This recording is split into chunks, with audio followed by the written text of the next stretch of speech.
Hello friends, मी प्रतिभा चाफे आपणा सर्वांचा सस्नेह स्वागत करते या माझ्या यूट्यूब चॅनलवर। आज मी पुन्हा एक नवीन रेसिपी घेऊन आले आहे तुमच्यासाठी। आणि माझी ही रेसिपी तुम्हाला आवडली तर लाईक, शेअर, कमेंट करा आणि चॅनलवर नवीन असाल तर कृपया चॅनलला नक्की सबस्क्राइब करा आणि बेल आयकॉनवर प्रेस करा म्हणजे माझ्या सर्व रेसिपीजचे नोटिफिकेशन तुम्हाला सर्वात आधी मिळेल। आज आपण महाराष्ट्राची मोस्ट फेवरेट अशी बासुंदी बनवणार आहोत। तर त्यासाठीचं साहित्य बघूया आपण। इथे मी पिठी साखर घेतली आहे, गोड आपल्या आवडीनुसार आपण घ्यायचा आहे। वाटी मिल्क पावडर घेतली आहे, बदामाचे काप करून घेतले आहेत, पिस्ता घेतला आहे काप करून, आणि इथे काजू आणि चारोळी घेतली आहे। ड्रायफ्रुट्स तुम्ही तुमच्या आवडीप्रमाणे घेऊ शकता। वेलची पूड लागणार आहे आणि चिमूटभर जायफळ लागणार आहे। तर आपण आता बासुंदी बनवायला घेऊया। गॅस पेटूया। बासुंदी बनवताना असं पसरट भांडच घ्यायचं। 1.5 लिटर दूध घेतलं आहे आपण। हे असं ढवळत राहायचं। 1 लिटर दुधाची आपण बासुंदी बनवणार आहोत आणि हे असं मधनं ना असं ढवळत राहायचं। अर्ध आटवून घ्यायचं आहे। ही 1 वाटी साय आहे ती सुद्धा यामध्ये घालून घेते। मध्यम आचेवर हे बनवायचं।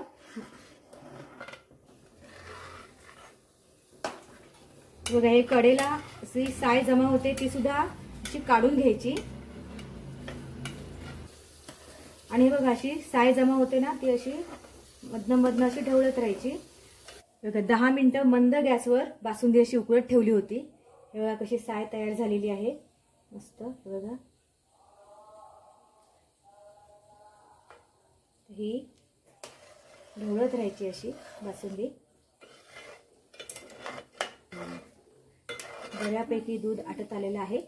बासुंदी बनवताना नेहमी म्हशीचंच दूध घ्यायचं म्हणजे त्याला ना साय भरपूर येते आणि त्या साईमुळे आपली बासुंदी मस्त अशी घट्टसर होते। अर्धी वाटी मिल्क पावडर घेतली आहे ती सुद्धा आता यामध्ये घालून घेऊया। मध्ये मिल्क पावडर घातली आपण, ती सुद्धा छान अशी ढवळून घ्यायची, एकजीव करायची। मिल्क पावडर नाही घातली तरी चालेल। दूध अर्ध आटून झालेलं आहे। आता आपण यावर साखर घालूया। मी इथे 3 चमचे साखर घेतली आहे। एकूण 100 ग्रॅम साखर आहे। साखर आपल्या आवडीनुसार घ्यायची, आपल्याला किती गोड आवडतं त्यानुसार साखर घ्यायची। हे बघा ही साखर छान अशी ढवळून घेऊया। बासुंदी गार झाली ना दाटसर होते। साखर घातली आहे आपण आणि छान ढवळून घेतलंय।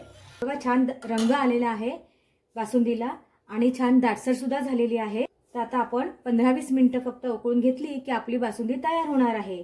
बघा तुम्ही बघू शकता खूप छान असा रंग आलेला आहे बासुंदीला आणि आपली बासुंदी ही तयार झालेली आहे। शेवटी यामध्ये वेलची पूड घालणार आहोत।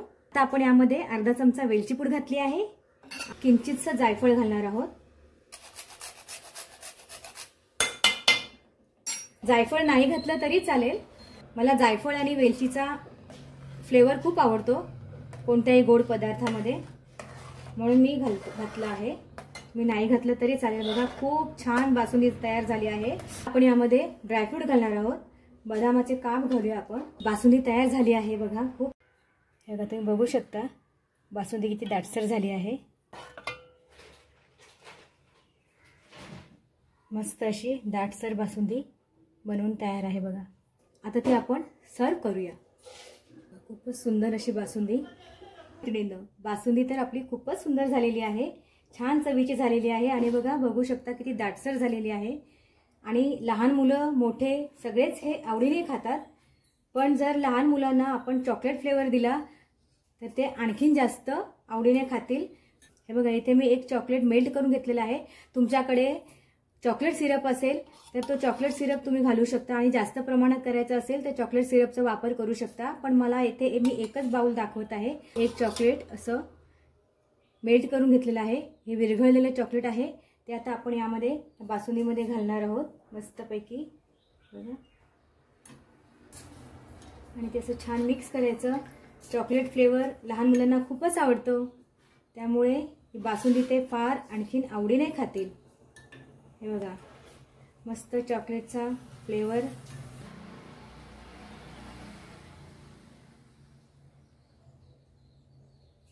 चॉकलेट फ्लेवरची बासुंदी बनवून तयार आहे। यावर असा थोडासा पिस्ता टाकून घेऊया आपण मस्त। हे बघा मैत्रिणींनो, खूपच छान अशी बासुंदी बनवून तयार आहे। खूप छान चवीची झाली आहे, दाटसर झाली आहे आणि रंग सुद्धा बघा खूप छान आला आहे। लहान मुलांना चॉकलेट फ्लेवर जास्त करून खूप आवडतो, म्हणून मी त्यांच्यासाठी ही स्पेशल चॉकलेट बासुंदी बनवली आहे। हे बघा मैत्रिणींनो, आपली बासुंदी बनवून तयार आहे। मी ज्या पद्धतीने ही बासुंदी बनवली आहे ना, त्या पद्धतीनं तुम्ही एकदाही नक्की करून बघा, तुम्हाला नक्की आवडेल। आणि बघा आपण लहान मुलांसाठी ही चॉकलेट फ्लेवरची बासुंदी बनवली आहे, ती सुद्धा तुम्ही बनवून बघा, मुलं तुमची खूपच आवडीने खातील। थँक्यू।